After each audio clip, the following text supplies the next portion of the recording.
गुरुजी भगवान को किसी ने देखा ही नहीं है, फिर फोटो कैसे बन जाते हैं?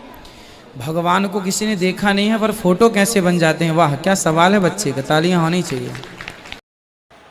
वेलकम बैक टू एक नई वीडियो के साथ आ चुके हैं, जिसका टॉपिक है एक छोटे बच्चे ने आचार्य जी महाराज से पूछा कि आचार्य जी, जब भगवान किसी ने देखा ही नहीं तो उसका पिक्चर कैसे बना दिया?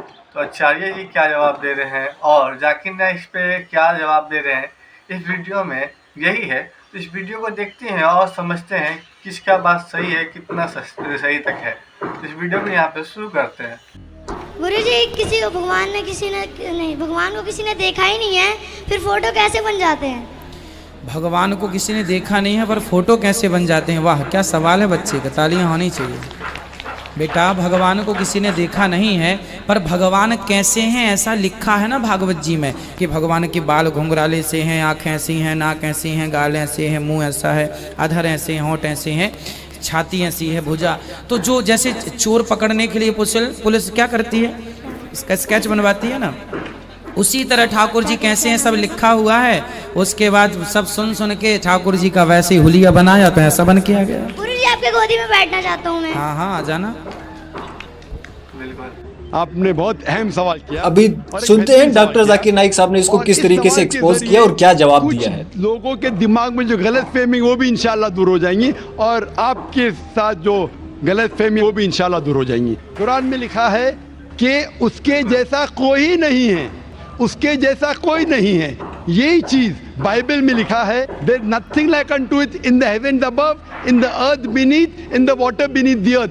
भगवान के जैसा मुमकिन ही नहीं कोई भी चीज, आसमान में हो, धरती पे हो, जमीन पे हो, ना कंकर, ना पत्थर, ना मूर्ति।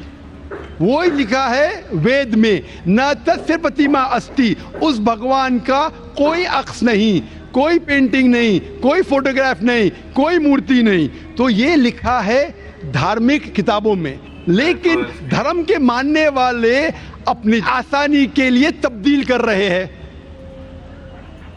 मिसाल के तौर पे आप सपोज बिजनेसमैन हैं, आप एक कंपनी के मालिक हैं, आप एक अपना पुराना उसूल, किस तरीके से कंपनी चलना चाहिए, उसूल से चलते आ रही है। आपके कोई नई मैनेजर आते उसूल को बदल देते, आपके उसूल के खिलाफ काम करते, बोलते क्या ये और बेहतर होगा, इससे मुनाफा ज्यादा होगा। आपके उसूल है कुछ, आपके उसूल होंगे कि मैं ईमानदारी से काम करूं। आपके मैनेजर के उसूल होंगे ईमानदारी को छोड़ो, पैसे ज्यादा कमाने का। आपको जब पता चलेगा आपका मैनेजर आपके उसूल को तोड़ रहा है, बोलेगा मालिक ज्यादा पैसे मिलेंगे, रिश्वत दो। आप उससे सहमत है? आप बोलेंगे ज्यादा पैसे छोड़ो, मिलते क्या नहीं मिलते, रिश्वत देना हराम है। तो इस तरीके से अल्लाह ताला ने बुनियादी बातें कह चुकी है किस तरीके से उस ईश्वर की इबादत करना। अभी इंसान अपनी गलतफहमियों में अल्लाह ताला, खुदा, ईश्वर की बात छोड़ के खुद के तरीके से इबादत करने लगते हैं। और हम क्या कर रहे हैं, उस अजीम खुदा को गाली देते हैं। हम कहते हैं कि खुदा ने बेटा जना, अस्तगफुरुल्लाह। हम खुदा को उस मूर्ति में ले आते हैं, जब लिखा हुआ है श्वेताश्वेतर उपनिषद में, यजुर्वेद में, न तस्य प्रतिमा अस्ति, उस ईश्वर की प्रतिमा नहीं है, हम मूर्ति बनाते हैं। मिसाल के तौर पे अगर मैं किसी को मदद करता हूं और अगर वो शख्स मुझे जानता नहीं जाकिर कैसा दिखता है, मिसाल के तौर पे श्रीलंका में मैं एक स्टूडेंट को मदद करता हूं, रोज 10,000 रुपये भेजता हूं, उसको पता नहीं जाकिर के साथ क्या करता है, वो कॉकरोच बनाता है, कॉकरोच, और रोज सुबह को बोलता है जाकिर शुक्रिया। जब मुझे पता चलेगा उसने मुझे कॉकरोच बनाया, क्या मुझे खुशी होगी? भले वो मुझे कुछ खाली दिल में कहता जाकिर शुक्रिया, काफी है, शुक्रिया नहीं भी कहता था चल जाता था, लेकिन मुझे कॉकरोच बनाया, इंसान से कॉकरोच बनाया। मुझे फर्क पड़े ना पड़े, वो तो बेवकूफ बन रहे ना। कैसा बेवकूफ इंसान है, मुझे भले फर्क ना पड़ा, मैं दयालु, जान देना मुझे कॉकरोच में क्या फर्क पड़ा, मैं बोलूँगा क्या बेवकूफ इंसान है, क्या बेवकूफ इंसान है कि कॉकरोच के सामने झुक रहा है। तो इसी तरीके से खुदा ने हर मजहबी किताब में दिखाया हुआ है किस तरीके से उसकी इबादत करें, किस तरीके से उसकी बात माने। हम आते हैं और अपने तरीके से सोचने लगते हैं एनर्जी इज गॉड। कहाँ नहीं लिखा एनर्जी इज गॉड? आपने बिल्कुल आपके सवाल का जवाब खुद आपने दिया। आपने एक मिसाल दी कि हिंदू लोग कहते हैं नमस्ते। नमस्ते का लफ्ज़ किधर से आता है? आपको शायद पता होगा। नमस्ते आता है इदम नममे से। इदम नममे मतलब मैं आपके सामने झुकता हूं, मैं आपकी इबादत करता हूं, बराबर। इदम नममे आप कहना चाहते मैं आपके अंदर ईश्वर की इबादत करता हूं। मिसाल के तौर पे वो आदमी चोर है, वो गलत काम कर रहा है, बलात्कार कर रहा है, आप उसको ईश्वर बोलेंगे? आप ईश्वर को इतना घटिया समझ गए? वो बलात्कार करने वाले इंसान को बोलते हैं आप ईश्वर है।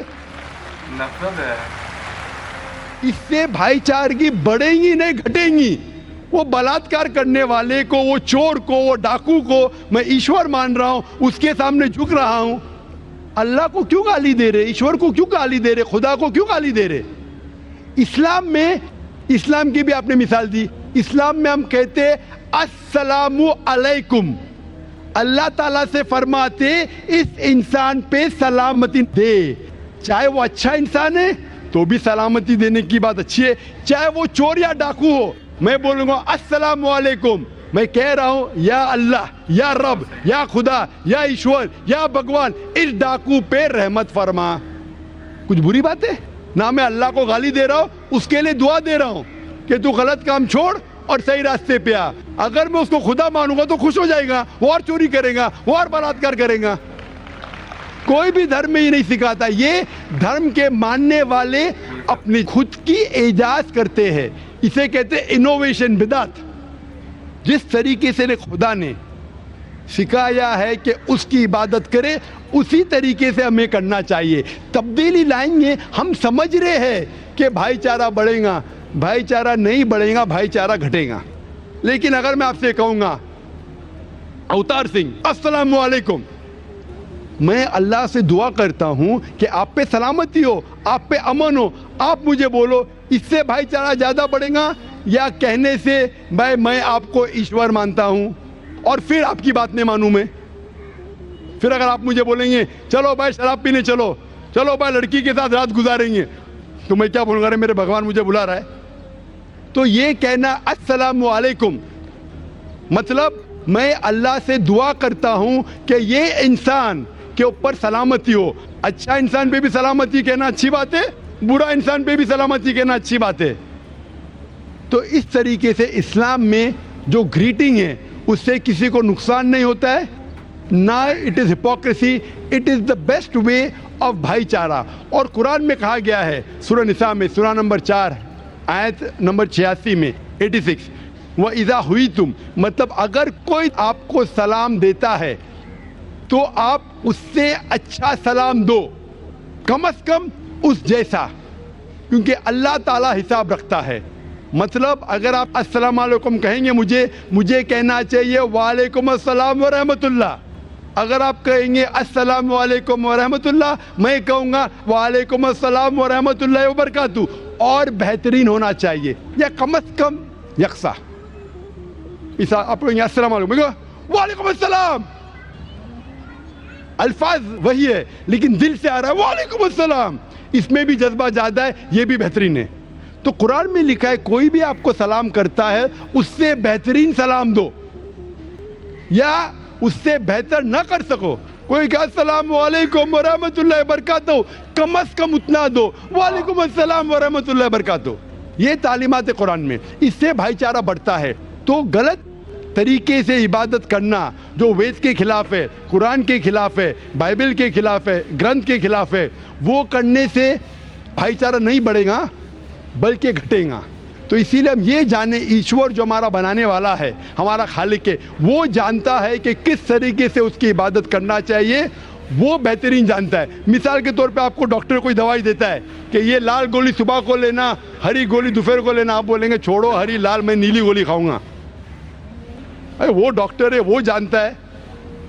तो इसी तरीके से हमारा खालिक, हमारा मालिक खुदा है, उसकी बात के ऊपर अमल करना। इसीलिए जो इंसान खुदा की बातों पे अमल करता है उसे कहते हैं इस्लाम, मतलब submit, he is called as a Muslim. तो जो कोई अल्लाह के मुताबिक चलता है उसे कहते हैं person who submits his will to God. Hope that answers the question.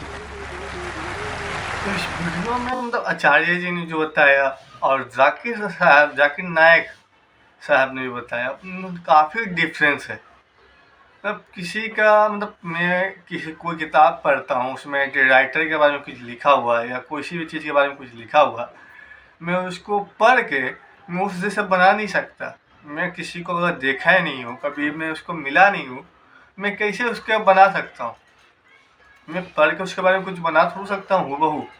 जब तक जैसे पुलिस भी अगर स्केच बनाता है चोर का, तो वो अगला दिन से पूछता है वो कैसा दिखता है, वो कैसा है, उसका बाल बड़ा है, ये है, तो उसको देखा है तब जाके उसका पिक्चर बनता है चोर का एक पुलिस स्टेशन में। इसमें जो आचार्य जी बता रहे हैं कि ये ऐसे लिखा है, वो ऐसे लिखा हुआ, मैं किसी का धर्म के बारे में खिलाफ नहीं हूँ। मैं जो चीज़ गलत है उसको मतलब गलत नहीं प्रचार करना चाहिए, उसके बारे में जानना चाहिए कि वेद में क्या लिखा हुआ है।